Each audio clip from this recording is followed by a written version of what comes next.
Olá pessoal, tudo bem? Este é o Ordem Natural Podcast. No nosso último episódio, nós falamos sobre o livro Sócrates encontra Marx, e no final do livro, o Sócrates revelou para o Marx todos os crimes, ou pelo menos mencionou alguns dos maiores crimes cometidos pelo comunismo ou por pessoas que trabalhavam em nome do comunismo. Entre eles, entre esses crimes, teve os crimes da União Soviética, e justamente pela conexão entre os dois assuntos e pela importância desse assunto, então nós estamos agora relançando o episódio Vai Ler, Vai Estudar sobre Stalin. É isso aí, pessoal. Sigam a gente nas nossas redes sociais, Facebook, Twitter, Telegram e no Instagram, Ordem Natural Podcast, e também no YouTube, Ordem Natural Podcast. Fiquem agora com Vai Ler e Vai Estudar sobre Stalin e os crimes do comunismo.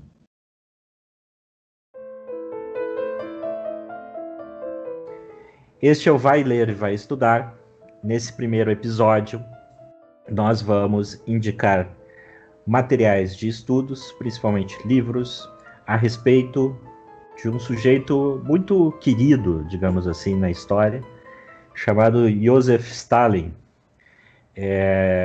Falo muito querido porque o motivo de a gente estar aí indicando os estudos, materiais para iniciar um estudo sobre quem foi esse ditador, surgiu aí de uma polêmica há algum tempinho atrás, algumas semanas atrás, onde o Caetano Veloso indicou, falou a respeito de um jovem pesquisador intelectual marxista, e esse jovem pesquisador intelectual marxista escreveu um artigo aí na Folha de São Paulo, se não me falha a memória, tecendo elogios a Stalin, retratando ele como uma espécie de pai duro, disciplinador, assim, uma espécie de grande estadista, social-democrata, e que matou algumas pessoas ali no meio do caminho, mas isso não se compara em nada à grandeza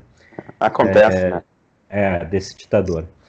Então, para você, nosso caro ouvinte, comparar essa versão propagandista a respeito de Stalin e estudos de historiadores e outras pessoas que consultaram fontes primárias, documentos, pessoas, testemunhos, descendentes de pessoas que sobreviveram à perseguição de Stalin, nós vamos indicar aqui alguns livros. E nós vamos começar com um assunto a respeito da vida política de Stalin, que está por trás, digamos assim, de algo que está acontecendo na Rússia e, ao que tudo indica, está vindo aqui para o Brasil, de uma certa reabilitação da figura de Stalin, com base no fato de que ele teria sido o grande responsável pela derrota dos nazistas na Segunda Guerra Mundial.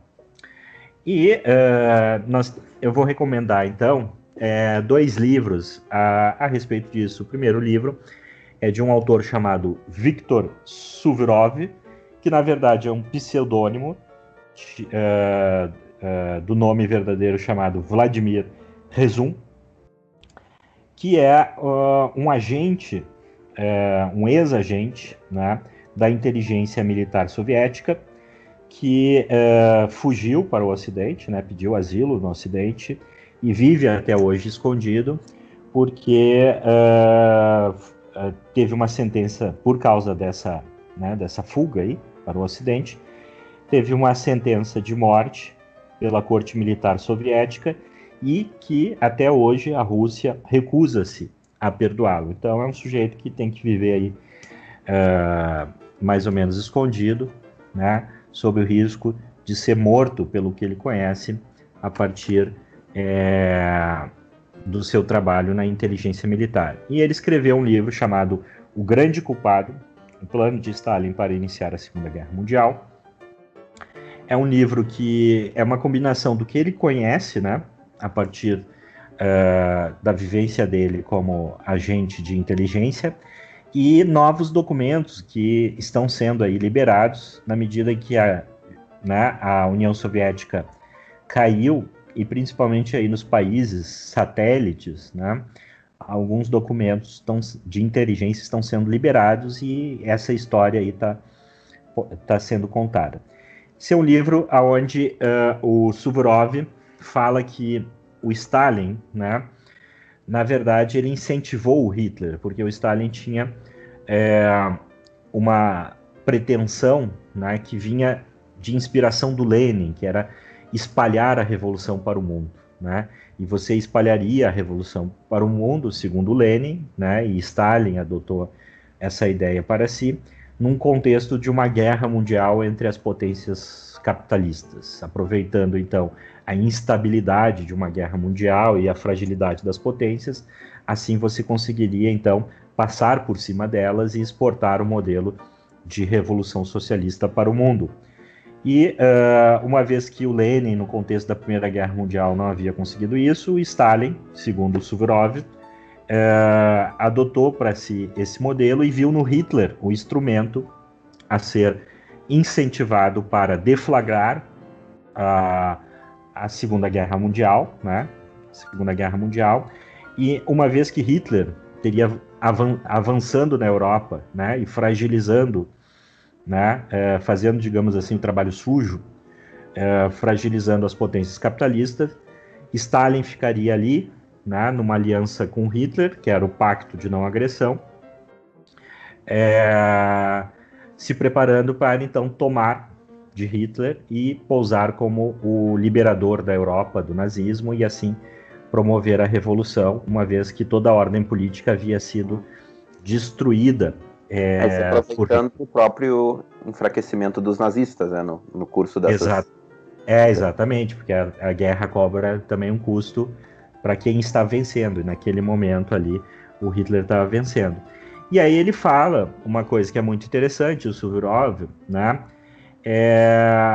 que é o seguinte, por que Hitler teria atacado então a União Soviética, já que Stalin já havia, né, estava cooperando desde antes da Segunda Guerra Mundial com Hitler, fornecendo treinamento para os seus oficiais, fábricas.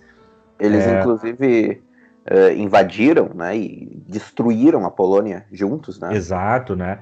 Tinham acordos de divisão de territórios, etc. Né? Então, por que o Hitler foi lá e invadiu a União Soviética, né? Então, a primeira coisa é essa imagem que muitas vezes se passa, que o Pacto de Não Agressão era uma coisa que a União Soviética estava declarando que não, né, ia ser neutra, como na Suíça, onde o nosso amigo Madaloso mora atualmente. Né? Na verdade, ele participou ativamente de ataques, e lá pelas tantas, na Segunda Guerra Mundial, Hitler ataca a União Soviética, e o Suvorov afirma, com base em alguns documentos, etc., de que o Hitler, através do seu serviço de inteligência, havia descoberto esse plano do Stalin, né, de que ele estava sendo usado, e o Stalin estava já se preparando para atacar os nazistas e, assim, né, tomar a Europa da mão dos nazistas, né, e exportar a revolução para o mundo. Então, teria sido esse o motivo do ataque dos nazistas. Então, com esse livro, a gente começa a ver uma versão aí um pouco diferente dessa história do Stalin ter sido, né, um antinazista, um antifascista, né? A gente viu que não é bem assim. A gente vê a partir desse livro que não é bem assim. E o outro livro que vai um pouco nesse contexto dá uma outra versão a essa mesma tese, né, é do Robert Gellatley, que é um professor de História da Universidade Estadual da Flórida, nos Estados Unidos. O livro se chama A Maldição de Stalin, e ele fala que, na verdade, ao ver Hitler, né, fazendo o que estava fazendo lá, o Stalin, né, viu uma oportunidade, né, ele também é partidário da tese de que o Stalin estava agindo com base nessa concepção leninista da exportação da revolução pelo mundo, e vê na oportunidade, né, dos sentimentos e da luta antifascista na Segunda Guerra Mundial, né, de entrar ali como líder nessa luta, né, e assim conseguir liderar a revolução com base na instabilidade que Hitler estava criando na Segunda Guerra Mundial.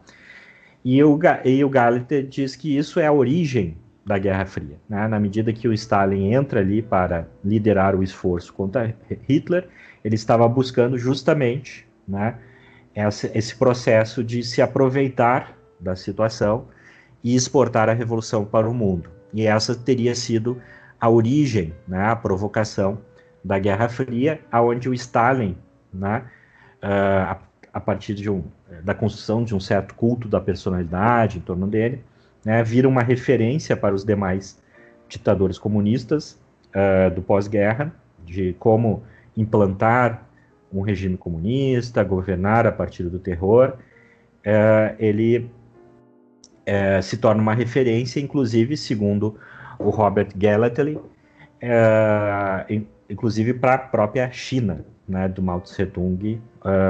Mao Tse-tung teria se inspirado, de alguma forma, na conduta de Stalin. Então, esses são os dois livros que falam do envolvimento do Stalin aí, né, em se utilizar do nazismo, né, não para combatê-lo, mas sim para, né, como, pelo menos na melhor das hipóteses, como idiota útil, né, Hitler para os seus objetivos, e no processo, né, deportando judeus de volta para a Alemanha, coisas desse tipo. Então, eu recomendo para vocês o livro do Stephen Kotkin, Stalin, Paradoxos do Poder. Então, nas palavras do próprio autor, o Stalin é o padrão ouro dos ditadores, né? Porque o autor mostra que nenhum ditador, nem mesmo Hitler, conseguiu acumular tanto poder. Né? Nenhum. Ele mostra que o Stalin literalmente escravizou milhões de pessoas. Literalmente. Né? E da mesma forma como os judeus eram culpados pelos nazistas por tudo de ruim que acontecia na Alemanha, o Stalin culpava os kulaks, que eram os camponeses mais ou menos prósperos, né? Às vezes até pobres, né? Viviam de forma bem apertada mesmo, em alguns casos, né? Mas se eles se destacavam um pouquinho, né? Se eles não eram 100% miseráveis, né? Eles já eram acusados de serem os inimigos do povo russo. E para quem, né, fosse classificado como um kulak, né, e tinha uma cota, né, os oficiais tinham uma cota, né, de pessoas que eles tinham que fuzilar, né, ou fuzilar ou mandar para campo de concentração, né. Então, para quem era acusado como kulak, era ou fuzilado ou mandado para campo de concentração, né, escravizado, ou fuzilado ou escravizado. E ele mostra, né, no livro ele tem uns dados assim assustadores, né, para dizer o mínimo. Então, ele mostra que no início dos anos 30, quando Stalin realmente impôs, né, e não foi algo voluntário, né, foi algo imposto. Né? Então, quando Stalin ordenou a coletivização, entre 5 e 7 milhões de pessoas morreram de fome. Entre 50 milhões a 70 milhões de pessoas sobreviveram, mas passaram fome extrema. Mas conseguiram sobreviver. 1/3 dos cazaques, que são os povos que habitam não somente o moderno Cazaquistão, mas outras regiões ali também, 1/3 dessas pessoas pereceram de fome. Morreram de fome. E na região ucraniana, teve o genocídio ucraniano, né, os números variam de 5 a 7 milhões também, né, de pessoas mortas. Foi genocídio, né, foi uma política de Estado, né, deliberada para aniquilar, né, uma etnia, né, ou uma nacionalidade, no caso, né. Grupos sociais inteiros, a gente pode falar.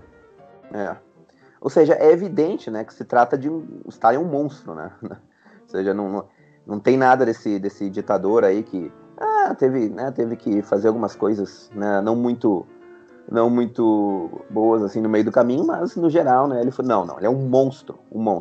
É bom que se diga também, no Robert Gallatin, ele fala exatamente de que esses atos de extrema violência do Stalin, né, não foram, segundo ele, produtos, digamos assim, de uma personalidade perturbada ou de circunstâncias, né? Elas estão, segundo Gallatin, estão relacionadas à ideologia marxista-leninista interpretada por Stalin, né? Ou seja, a ideologia, sim, segundo Gallatin, desempenha um papel importante, né, nessa crueldade, né? Ou seja, está na ideologia, segundo Gallatin, a previsão de que é necessário e desejável esse tipo de violência. Esse é um argumento feito também pelo Kolakowski, né, no próximo livro agora que eu vou recomendar, né, que ele fala justamente isso, né, que no contexto russo, né, só uma ditadura nos moldes stalinistas, né, para conseguir manter o poder, né, se perpetuar no poder. Então, eu indico esse livro, né, o Main Currents of Marxism, do Leszek Kolakowski, que é um filósofo polonês. Indico o volume 3, né, o livro é um livro sobre, né, como o nome mesmo diz, é um livro, é um estudo completo da tradição marxista, né, é um livro monumental, de 1.400 páginas. Então, no volume 3, né, capítulos 1, 2, 3 e 4, tem a parte onde ele menciona o stalinismo, né. Então, tem muita coisa que eu poderia falar, né, de exemplos assim práticos que ele dá da monstruosidade do regime, né, mas por causa do tempo eu vou pegar só um aqui, né. Por exemplo, ele menciona que as pessoas eram acusadas, né, de crimes, entre aspas, né, contra o Estado, né, crime que poderia ser, sei lá, roubar, conspirar a favor do imperialismo, né, coisa assim que, né, ninguém sabe exatamente o que significa, né. O que significa conspirar, né, em favor do imperialismo? É o que o ditador quer que signifique, né? Então, essas pessoas eram torturadas, interrogadas, e todo mundo sabia, né, que as pessoas não tinham cometido esses crimes, né? Os oficiais que eram encarregados de obter as confissões sabiam que ninguém tinha cometido esses crimes, que em alguns casos era até impossível, materialmente impossível, né? Imagina um camponês miserável cometer um crime em favor do imperialismo, sei lá o quê, né? O uso da tortura, né, que, de acordo com Kolakowski, não fazia mais parte do sistema judicial russo desde o século XVIII, né, se tornou o procedimento padrão, né, com Stalin. Né, o procedimento regular para extrair inúmeras confissões falsas.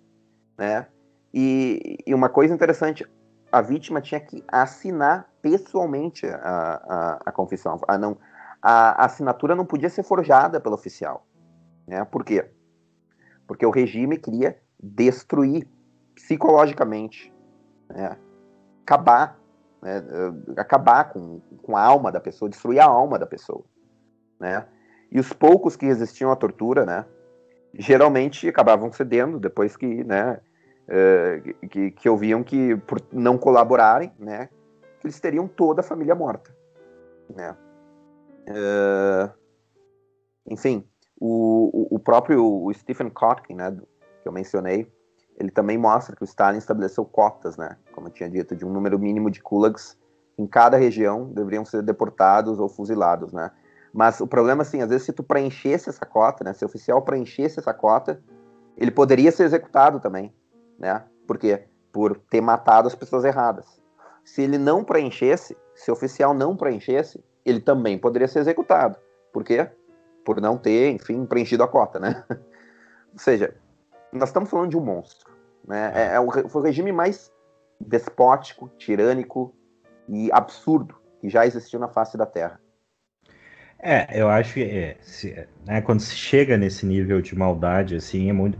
Eu acho que as nuances elas se perdem, né? Ou seja, é difícil a gente colocar uma hierarquia entre Stalin, Mao Tse-tung, Hitler, no mesmo patamar, né? Eles entram ali numa categoria que a gente pode dizer assim, é de pesos pesados. Então, a partir de certo momento para cima, né, todos são iguais em brutalidade.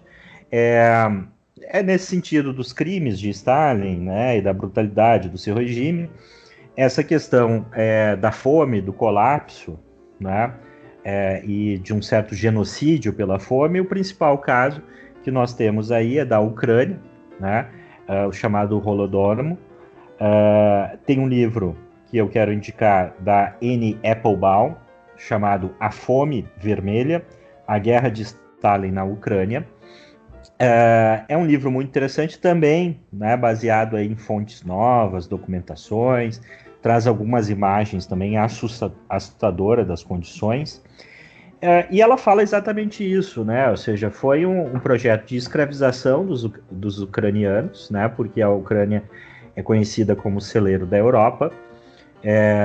Então, os camponeses resistiam porque basicamente era o seguinte: a tal da coletivização forçada, né, era basicamente escravizar o sujeito, né? Ou seja, você agora vai produzir para os soviéticos, né, para o governo de Moscou, e agradeça se no processo a gente deixar alguma coisa aqui para você sobreviver mal e porcamente no inverno. Então, aceitar, né, ir para a coletivização era aceitar ser escravizado e ter todo o seu trabalho confiscado pelos agentes russos da União Soviética a mando de Stalin. E essa também foi uma forma de quebrar a resistência do povo ucraniano à tentativa de dominação, né, soviética, russo-soviética, do seu território. Então ela descreve cenas, assim, episódios que são realmente de embrulhar o estômago, né? O caso talvez mais... os casos mais extremos nesse sentido era das famílias que, no desespero da fome, especialmente no inverno, né, acabavam sucumbindo ao canibalismo dos corpos dos seus familiares mortos, né? Então, principalmente crianças, né, morriam de fome, ou até mesmo os pais tinham que sacrificar as crianças em razão da dor que a fome estava provocando nelas, choro, etc. E acabavam tendo que comer os cadáveres dos seus próprios filhos. Aí que surgiu a lenda, provavelmente, né, de que comunista comem criancinhas, né? O problema é que eram as vítimas, né? Exatamente. Então, é um livro, assim, que para se ler, né, é preciso ter um certo distanciamento, porque o que ela descreve aqui é realmente muito grave, né? E por falar em trabalhos escravos, nós temos os infames gulags do Stalin, aonde agora eu quero finalizar recomendando aqui um documentário que está no YouTube, feito por um jovem, relativamente jovem, né? Deve ter ali 20 e tantos anos, 30 anos talvez, não sei, chamado Yuri Dud, em colaboração com um sujeito chamado Statsenko, né? O documentário chama Koliman, Birthplace of a Fear, né? O local de nascimento do nosso medo. Koliman, que é Kolima, é uma autoestrada na Sibéria que era digamos assim, a via de conexão para os diferentes campos de concentração que formavam o Gulag, que eram apelidados de campos de trabalho forçado, de reeducação, mas eram verdadeiros campos de concentração. Então ele percorre esses 2.000 quilômetros dessa estrada, indo nas cidades, entrevistando as pessoas, historiadores locais, né, que tem lá os registros, as documentações, né, descendentes de pessoas que haviam sido deportadas para, né, cumprirem penas, às vezes de 30, 40 anos nos gulags. né, em temperaturas ali que giram em torno dos menos 30, menos 40 graus, né, sob condições absolutamente desumanas. Né? Essas pessoas eram escravizadas, inclusive numa cidade que é onde era o pior campo de concentração, para minerar urânio, né? Um metal aí radioativo, não preciso nem falar. Essas pessoas tinham que minerar esse urânio sem nenhum tipo de proteção e acabavam então intoxicadas. Nenhum né, tipo de capital urânio. tecnológico, né? Nenhum tipo de capital. A gente está falando aí de anos 30, né? Isso estava acontecendo. E outros foram escravizados para minerar ouro também, né? Essa coisa assim. Ou seja, boa parte da riqueza, né? E ele fala também da construção da infraestrutura da Rússia de Stalin, linhas de transmissão, empresas hidrelétricas, barragens, estradas foram construídas com esse trabalho escravo aí dos gulags, que no período do Stalin, né, dá um total mais ou menos, as estimativas, né, não são precisas, mas existe mais ou menos um consenso entre os historiadores, segundo o documentário, de mais ou menos 20 milhões de pessoas, né, foram levadas para esses campos, num período aí um pouquinho maior de uma década, e 10% delas, ou seja, 2 milhões, né, foi morta, né, não sobreviveu a essas condições aí de trabalho ou foram executadas. E ali se misturava desde o sujeito que era realmente um criminoso, né, era um estuprador, um assassino em série, etc., com pessoas que estavam sendo presas porque haviam feito uma piada, porque haviam vendido uma menina, né, que é mencionada no documentário, havia dado sorvete, ela vendia sorvete e deu sorvete para os seus colegas, de graça para os seus colegas de escola, né, havia sido condenada, e outros casos desse tipo. E essas pessoas, né, foram para os gulags porque justamente Stalin precisava aí de uma mão de obra escrava para, né, construir a nova Rússia, né, e a sua industrialização, a sua infraestrutura a partir desse trabalho escravo, né, em condições, como a gente está falando aqui, absolutamente assustadoras. E o Yuri fala que até hoje na Rússia, né, os russos têm medo de questionar as autoridades, né, como uma espécie de lembrança desse passado construído pelo Stalin. Ok? Bom, esse foi o nosso Vai Ler, Vai Estudar, né? Um aviso importante, esse documentário, infelizmente, ele não tem legendado para o português. Ele tem legendado para o inglês, mas você pode, na configuração ali, pedir para o YouTube fazer a tradução automática das legendas para o português para ver. Né? Então, espero que aqueles que estão nos ouvindo se interessem pelo tema, conheçam, né? Não caiam nessas propagandas, né, que tentam fake vender news.